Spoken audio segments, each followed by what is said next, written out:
Let's talk about how you can actually begin to cast spells without having to move the mouse cursor over to the cast button itself. So for example, let's say we were working here in the spell box, and let's assume for the purpose of this demonstration that we add yet another command here, which is to print goodbye.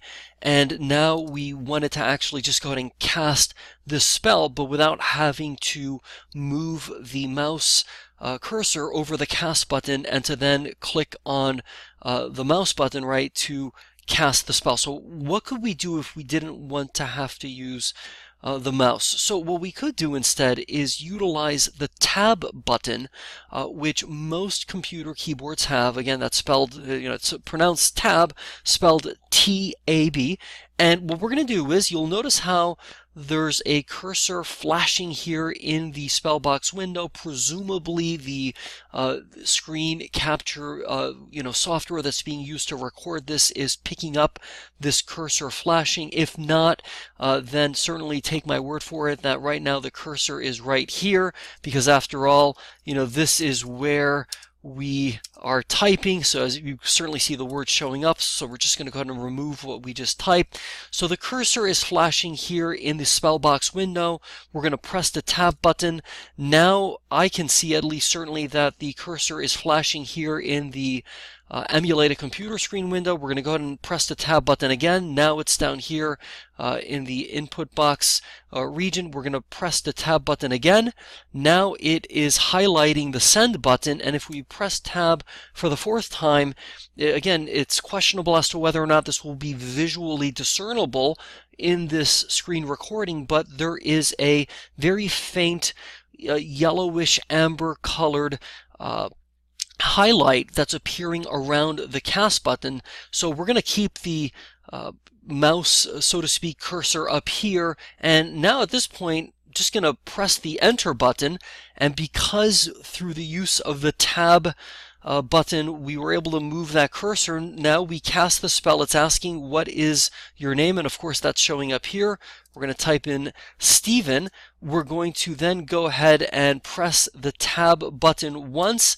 That then is going to highlight the send button right here. So we'll move this out of the way so it's clear that we're not actually clicking on that button.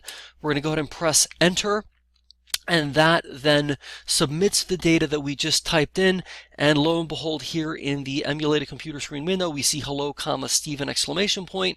And then finally, we see the printing of goodbye, which of course was that final command that we added here. Now, if you wanted to move backwards, in other words, move back into the spellbox window, you'd simply press the shift button and then press tab.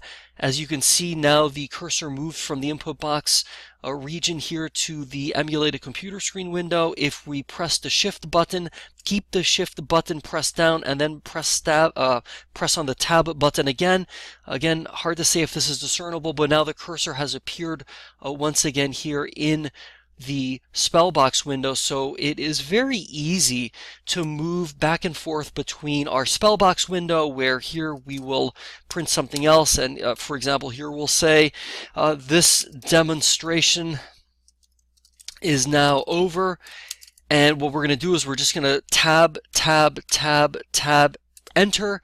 So you press tab 4 times, that casts the spell that's in the spellbox window. As you can see, the emulated computer screen window is now asking, what is your name?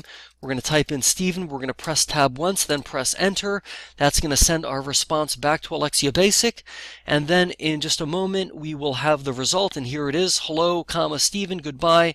This demonstration is now over. And needless to say, that now if we wanted to move back over to the spellbox window without using our mouse at all, we're just going to press the shift button, keep it pressed, tab, tab, and we're back here. Not sure if that's visible. We're back right here in the spellbox window, able to type whatever we'd like to type, make any changes we'd like to make. Again, all without having to use our mouse. So that's an example of one of the power user tricks that you can start implementing while you use Alexia BASIC to make your use of Alexia BASIC all the more efficient. Thanks for watching. Now please subscribe to our channel.